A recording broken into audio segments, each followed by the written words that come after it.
Good morning students, welcome back in our online classes. Today we will be doing the question answers of chapter 2. Political की class है आपका, class 11th। Second जो chapter है हमने वो complete किया है, जिसके अंदर हमने fundamental rights, directive principle of state policy, ये जो है दो मेजर टॉपिक जो है हमारा फंडामेंटल राइट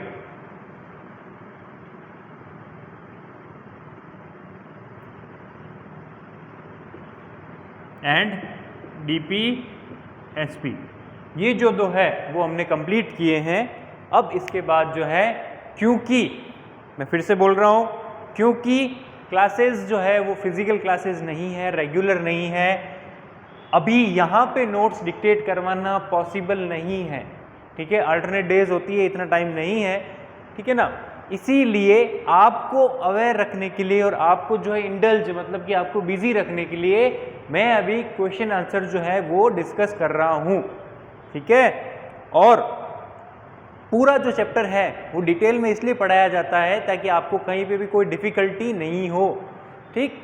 तो कुछ नोट्स जो है आप भी ट्राई करो किस तरह से जो है हमें क्या शॉर्टन करना है, क्या पढ़ना है, ठीक है ना।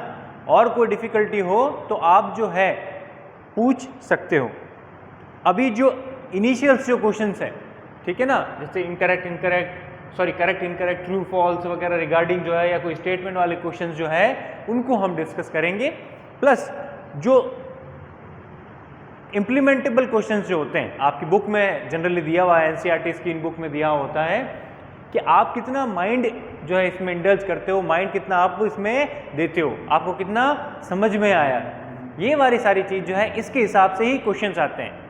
तो अगर आपको ये होता है ये क्वेश्चंस, हाँ ये क्वेश्चंस नहीं आएंगे एग्जाम में, इस तरह के क्वेश्चन नहीं आते, बहुत बेसिक क्वेश्चन आते हैं। क्या क्वेश्चन आएगा कि what do you mean by fundamental rights, वो क्या होते हैं, उसकी डेफिनेशन, राइट ऑल, तो 6 के 6 लिखने हैं, उनके अंदर क्या क्या है। या कोई पूछ लेंगे right about the right to equality, तो राइट टू इक्वालिटी जो है वो आपको उनको एक्सप्लेन करना पड़ेगा, ठीक है ना। तो इस तरह से क्वेश्चन आएंगे। What do you mean by directive principle of state policies, तो आपको DPSPs बतानी है, किस आर्टिकल में है, किस पार्ट में है, कौन कौन सी होती है। या what do you mean by fundamental duties, fundamental duties क्या है, किस आर्टिकल में है, ये सारी जो चीज़ें हैं आपको वहाँ पे बतानी पड़ेगी या लिखनी पड़ेगी। तो सारी चीज़ें बुक में अवेलेबल है और प्रेजेंटेबल है और आपको पूरा समझाया हुआ है। अगर किसी ने बोर्ड पे जो लिखवाया है उनको अगर कॉपी में या नोटबुक में नोट डाउन किया है तो उसको इतनी ज़्यादा डिफ़िकल्टी नहीं होगी, ठीक है ना।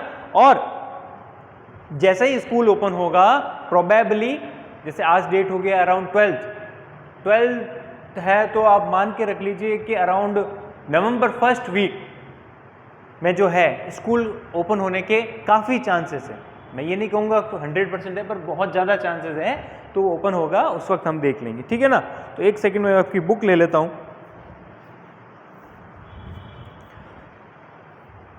चलिए, rights in the Indian constitution जो है वो हम पढ़ रहे हैं, और हमने पूरा चैप्टर जो है वर्ड बाय वर्ड पूरा देखा है, इसमें कोई भी चीज़ इसकी लेफ्ट नहीं है। और जो नेक्स्ट चैप्टर जो है हम स्टार्ट करने वाले हैं वो होगा आपका इलेक्शंस एंड रिप्रेजेंटेशन। इलेक्शन कैसे होते हैं, रिप्रेजेंटेशन क्या होता है, ये सारी चीज़ें जो है हम डिस्कस करने वाले हैं, ठीक है। तो फर्स्ट, सेकंड और थर्ड ये 3 चैप्टर्स करने के बाद, या चलो ये देख लेते पूरा हम इस बुक के अंदर 6th जो चैप्टर है जुडिशरी, ये हम कंप्लीट करेंगे जुडिशरी तक, ठीक है ना। फर्स्ट ऑफ ऑल 6 चैप्टर्स करने के बाद स्कूल खुल गया तो दूसरी बात है, उसके बाद हम लेंगे आपकी पॉलिटिकल थ्योरी की जो बुक है, जो दूसरी बुक है उसको लेंगे और उसके चैप्टर्स भी करने वाले हैं, ठीक है। एक और बात मैं बता देता हूँ स्टूडेंट्स आपको कि ये जो बुक है आपके, इसमें 10 चैप्टर्स जो है, जो नया सिलेबस आएगा हमारा राजस्थान बोर्ड का अभी के, क्योंकि जो 4 महीने जो पढ़ाई ख़राब हो गई है, तो क्या चीज़ हटानी है, उसके बाद अराउंड जो है इसमें से 2 या 3 चैप्टर जो है वो हट जाएंगे। कौन से हटेंगे वो कुछ कह नहीं सकते। CBSE ने जो है 7th चैप्टर जो है फेडरलिज्म, CBSE जो है उसने फेडरलिज्म जो है उन्होंने हटा दिया है। हमारे यहाँ क्या हटेगा अभी कुछ पता नहीं है, पर क्या हटेगा उसकी हम डिटेल्स में नहीं जाएंगे। हम जो है दोनों बुक जो है वो पूरी पढ़ेंगे, ठीक है ना। हमें इससे कोई मतलब नहीं है कि कितना हमारा जो है सिलेबस हट गया है, वग गया, वो नहीं है, क्योंकि ये जो है चैप्टर जो है वो लिखा हो तो 11th क्लास के अकॉर्डिंग ही है। तो 11th क्लास तो ज़िंदगी भर का एक बेसिक जो है आपका फाउंडेशन रहने वाला है। तो हम जो है दोनों बुक्स के सारे चैप्टर्स पढ़ेंगे, क्या हटता है क्या नहीं हटता वो एग्ज़ाम के प्रोसेस, एग्ज़ाम को इम्पोर्टेंट नहीं है, ठीक है ना। इम्पोर्टेंट क्या है, आपको कितना लर्न हुआ है और हमने सब कुछ कवर किया है, ठीक है ना। तो जो भी हमें टाइम मिलेगा, मोस्ट प्रोबेबली आपके अप्रैल में एग्जाम होंगे 11th के, तो अप्रैल तक हम आराम से जो है दोनों बुक्स को कंप्लीट करेंगे, एक भी टॉपिक जो है छोड़ेंगे नहीं, समझ गए। और जब स्कूल लगेगी तो जो है इंपॉर्टेंट टॉपिक जो है ना उनको लिखवा भी दिया जाएगा, तो आप उसकी चिंता मत करना। एक बार आप फिर से आ जाइए, पेज नंबर आपका है 49, पेज नंबर है आपका 49। वैसे जनरली तो एक्सरसाइज खुद को ही करनी चाहिए, पर क्योंकि एक बार भी हम मिले नहीं हैं और हमारी जो है इतना क्लास का बना नहीं है कोऑर्डिनेशन, तो इसको मैं एक बार पढ़ दे रहा हूँ, आपको मैं एक्सप्लेन भी कर दूंगा, ठीक है ना। उसके बाद हम देखते हैं। सबसे फर्स्ट है आपका राइट ट्रू और false against each of these statement, ठीक है। ट्रू फॉल्स बताना है कि क्या है, हम सबको एक बार एक्सप्लेन कर लेते हैं। फर्स्ट क्या है, अ bill of rights lays down the right enjoy by the people of a country. Bill of right, जिसको कॉन्स्टिट्यूशन टाइप भी कह सकते हो आप, वो क्या करता है, किसी भी कंट्री में या किसी भी स्टेट में जो है पीपल्स जो होते हैं, वहाँ के सिटीजन जो होते हैं, उनके राइट्स के बारे में बताता है। बिल्कुल सही बात कह रहा है, कॉन्स्टिट्यूशन में यही तो लिखा हुआ है, किसी भी देश का हो, किसी भी कंट्री का हो। तो ये आपका रहने वाला है true. A bill of rights protect the liberties of an individual. Liberties मतलब कि जो आपकी आज़ादी है वो प्रोटेक्ट करता है क्या, बिल ऑफ राइट जो होता है, बिल्कुल करता है। फंडामेंटल राइट प्रोटेक्ट करता है, कॉन्स्टिट्यूशन प्रोटेक्ट करता है। तो इसमें आपको क्या लिखना है, ट्रू लिखना। देखो ये समझ के क्वेश्चन है, ये जो यहाँ पे एक्सरसाइज दी हुई है वो वेस्ट नहीं है, वो इसलिए इतनी थिंकिंग से दी हुई है कि आपको बच्चे को क्या समझ में आया, ठीक है। एक तो होता है सिंपल सा क्वेश्चन और उसका आंसर, जैसा कि हम 10th तक पढ़ते हैं, सीधा सा इसको क्या कर लो, मगअप कर लो, रट लो और वहाँ पे जाके कॉपीज के अंदर लिख दो। यहाँ ऐसा नहीं होता है, यहाँ पे जो आपका बेसिक चीज़ें पूछी जाती या समझी जाती। Every country of the world has a bill of rights. क्या हर कंट्री के पास फंडामेंटल राइट्स या कॉन्स्टिट्यूशन है क्या, नहीं। हमने स्टार्टिंग में पढ़ा था कॉन्स्टिट्यूशन हर कंट्री के पास हो, ऐसा कंपल्सरी नहीं है, होना चाहिए पर ऐसा हो कंपल्सरी नहीं है। बहुत से ऐसे है कंट्रीज जहाँ पे कॉन्स्टिट्यूशन नहीं है, ठीक है ना। ब्रिटेन में कोई लिखा हुआ कॉन्स्टिट्यूशन नहीं है, ठीक है ना, फिर भी जो है उनके कुछ प्रोग्राम जो है, उनके राइट्स जो है चलते हैं। तो ऐसी बहुत सी कंट्रीज है जहाँ पे नहीं है, ठीक है। फिर चाहे वो जहाँ पे आपके तानाशाह वगैरह हो या नाजिज्म हो, फासिज्म हो, वहाँ पे ऐसे डिक्टेटर वगैरह जो है वहाँ पे नहीं होता है, तो हर जगह पॉसिबल नहीं। तो constitution guarantees remedy against violation of rights.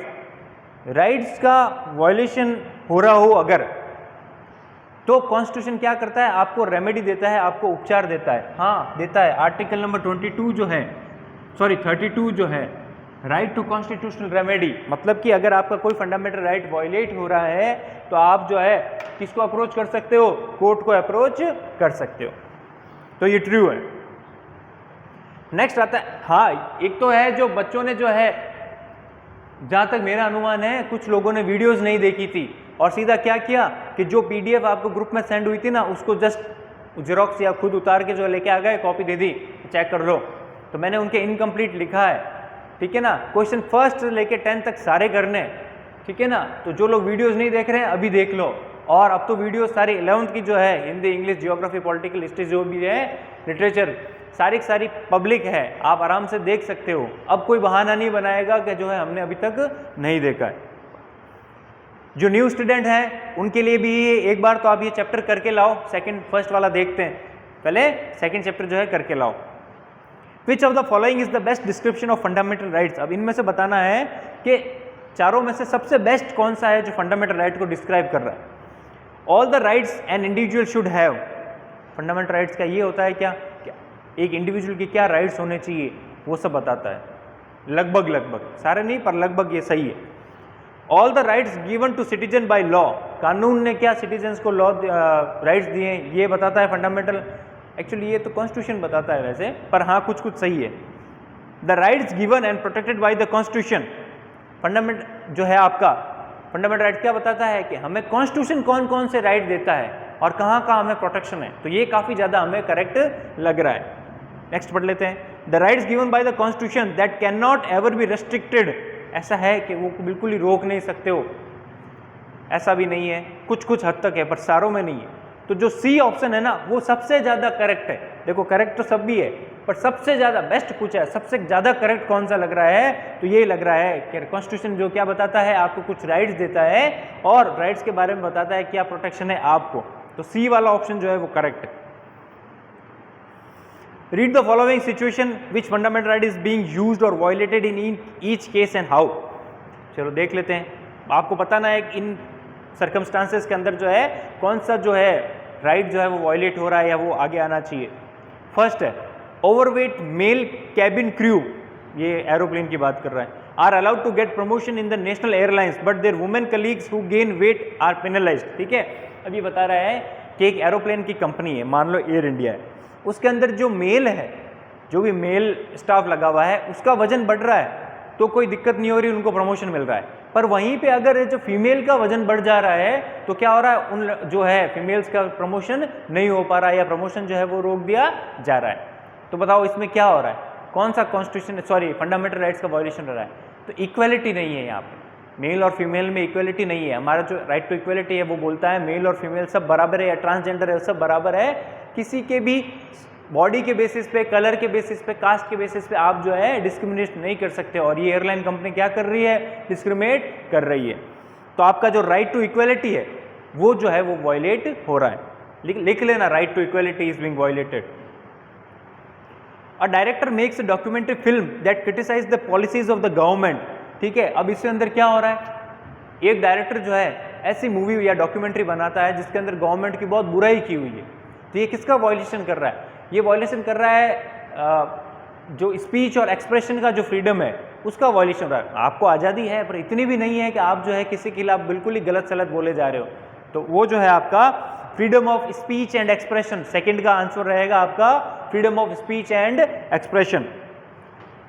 Third देख लेते हैं, people displaced by a big dam take out rally demanding rehabilitation. मतलब कहीं पे एक जगह पे डैम बन रहा था, तो डैम बनता है तो क्या होता है, वो होता है पानी वानी सब आएगा, तो वहाँ पे जो लोग रह रहे थे उन सबको वहाँ से हटा दिया और भगा दिया। अब उनको जो है प्रॉपर रिहेबिलिट मतलब कि फिर से बसाया नहीं गया या जो है घर नहीं दिया गया। इसके अंदर जो है किसका वायलेशन हो रहा है,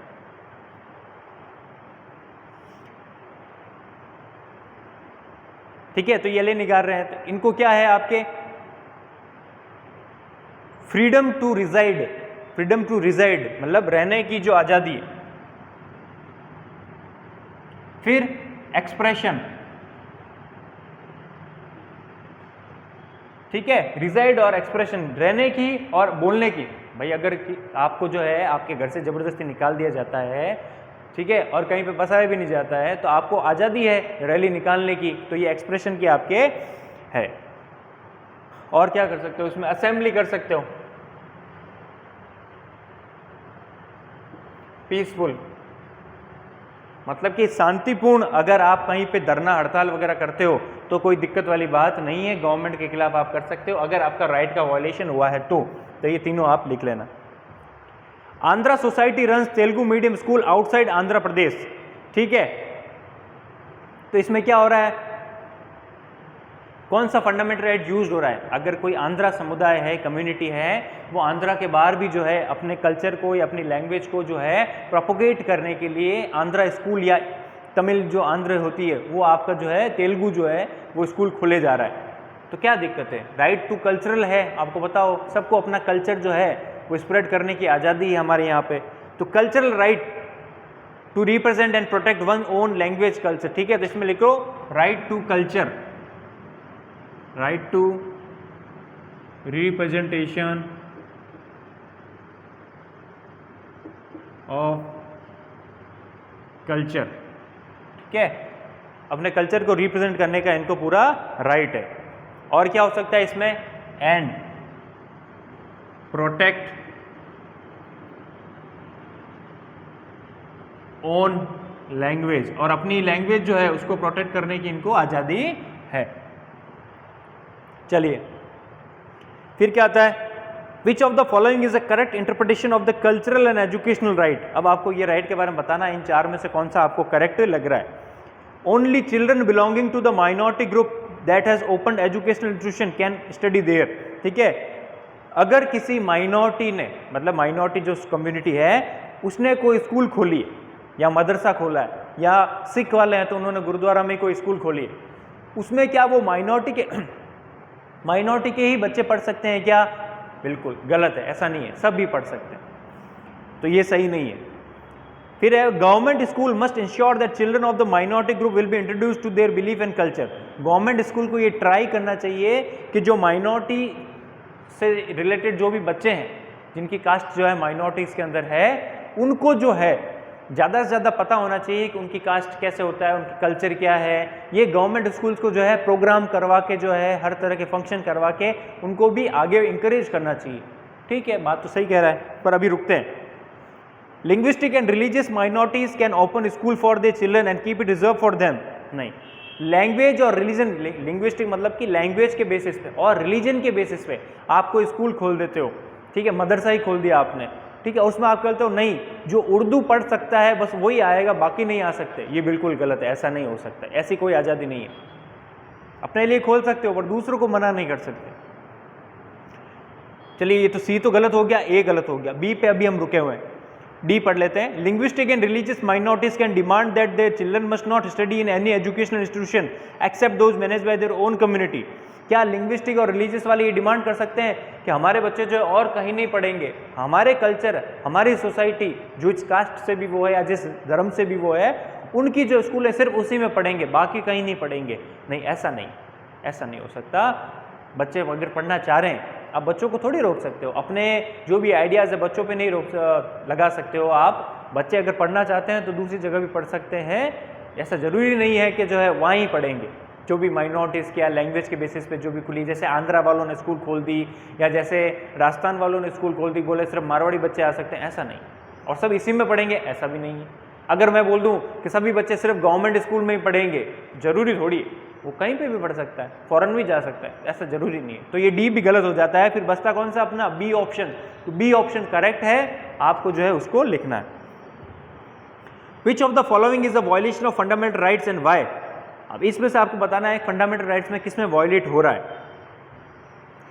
first, not paying minimum wages, violation हो रहा है ना, ठीक है। क्यों हो रहा है? कि आपको जो है मेन जो बेसिक इनकम है वो आपको नहीं दी जा रही, आपका क्या हो रहा है? एक्सप्लॉयटेशन हो रहा है, ठीक है। तो राइट टू एक्सप्लॉयटेशन वाला जो है वो इसके अंदर आ जाएगा, तो आपको लिखना है। बैनिंग ऑफ अ बुक, कोई किसी ने बुक पब्लिश की है और आप गवर्नमेंट क्या करती है, इसको बैन कर देती है, क्योंकि गवर्नमेंट को लगता है कि इससे क्या हो सकता है कि हमारी बुराई की हुई है या जनता पे इसका गलत इफेक्ट पड़ेगा। तो ये क्या हो रहा है? Right to speech and expression जो है ना, बोलने और लिखने की जो आज़ादी या सोचने की जो आज़ादी है वो वायलेट हो रही है यहाँ पे। तो ये कौन सा फंडामेंटल राइट वायलेट हो रहा है? Right to freedom of speech and expression.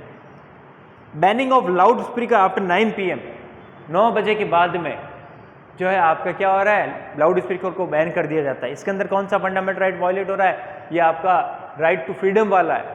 आपको उतनी ही आज़ादी है जब तक कि दूसरे की आज़ादी वायलेट नहीं हो रही या रुक नहीं रही। मैंने एग्जाम्पल भी दिया था, तो ये आपको उसमें लिखना है। एंड मेकिंग अ स्पीच, ठीक है, बोलना है कहीं पे भी, जैसे मैं बोल रहा हूँ या किसी असेंबली में आप बोलते हो या नेता बोलता हो, तो right to freedom of speech and expression, ठीक है, ये है। उसके बाद क्वेश्चन नंबर 6, 7, 8, 9, 10 जो है मैंने देख लिए हैं, इसमें कोई स्पेशल इतना नहीं है। तो आपको जो है ये रिटन फॉर्मेट में, PDF फॉर्मेट में इस वीडियो के बाद में जो है अराउंड या पहले जो भी है मिल जाएगा आज ही के दिन में, ठीक है ना। तो 5 क्वेश्चन मैंने एक्सप्लेन कर दिए हैं, बाकी मुझे स्पेशल ऐसा कुछ लग नहीं रहा है।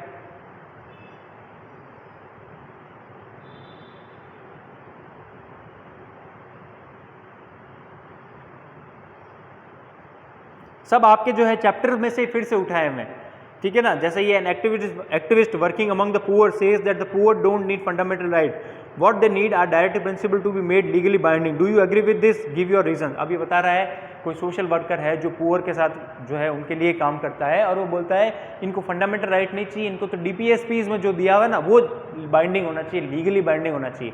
ये आपको पता है फंडामेंटल राइट जो है वो बाइंडिंग है, और DPSP जो है गवर्नमेंट के लिए इतनी बाइंडिंग नहीं है, करना चाहिए पर इतना जरूरी नहीं है। तो एक्टिविस्ट बोल रहा है कि इन गरीबों लोगों को जो है ना DPSP बाइंडिंग कर दो, फंडामेंटल राइट इंपॉर्टेंट नहीं है। तो आप कितना सहमत है? तो आप बिल्कुल बता सकते हो इसमें कि वो बात सही कह रहा है, पर DPSP में जो राइट्स होते हैं ना वो सभी को प्रोवाइड करना पॉसिबल नहीं है, ठीक है। 99% हो सकता है पर 1% रह जाता है। पर फंडामेंटल राइट जो है वो एक आदमी को ह्यूमन बताता है, उसकी स्पेशल आइडेंटिटी जो है वो बनाता है। तो फंडामेंटल राइट जो है हर आदमी के लिए बहुत ज़रूरी है। डीपीएसपी इतने नए भी मिले तो भी चल जाएगा, पर फंडामेंटल राइट जो है वो मिलना ज़रूरी है। तो हम इससे इतना सहमत है वगैरह, वो मैं लिख दूंगा, आपको मिल जाएगा, ठीक है ना। तो यहाँ पे आपके 10 क्वेश्चन हो जाते हैं, सेकंड चैप्टर हो गया है। मैं फिर से बोल रहा हूँ, क्लासेस नहीं लग रही है इसलिए हम क्वेश्चन आंसर्स कर रहे हैं ताकि आपका माइंड जो है वो चले, और नोटबुक के अंदर कुछ करोगे तो आपको भी लगेगा कि हमारी पढ़ाई जो है कंटिन्यू है। ओनली वीडियोस के बेसिस पे चलाएं अगर, जैसे हम पढ़ाते हैं नॉर्मली, वैसे आपको लगेगा कि हम लिख के जा रहे हैं, आपको कुछ भी समझ में नहीं आ रहा। और जिनका भी न्यू एडमिशन है, एक बार तो ये क्वेश्चन आंसर्स करो, फर्स्ट काम देखते हैं। और जो लोगों के पास ये बहाना था कि हमारे पास पिछली वीडियोस अवेलेबल नहीं है, तो उनके लिए बता दें वीडियोस पब्लिक है, आप जो है 20 अक्टूबर तक आराम से देख सकते हो, और आगे की बात जो है बाद में करेंगे, ठीक है। नेक्स्ट क्लास में मिलते हैं, इलेक्शन एंड रिप्रेजेंटेशन का टॉपिक लेंगे, क्या होता है ये। तब तक के लिए जो है पढ़ते रहिए, और जो है नोटबुक में अगर वर्क हो जाए तो आके स्कूल में चेक करवा सकते हैं। और भी कोई प्रॉब्लम हो आपको, तो किसी भी सब्जेक्ट में आप स्कूल में आके बता सकते हैं। Thank you all.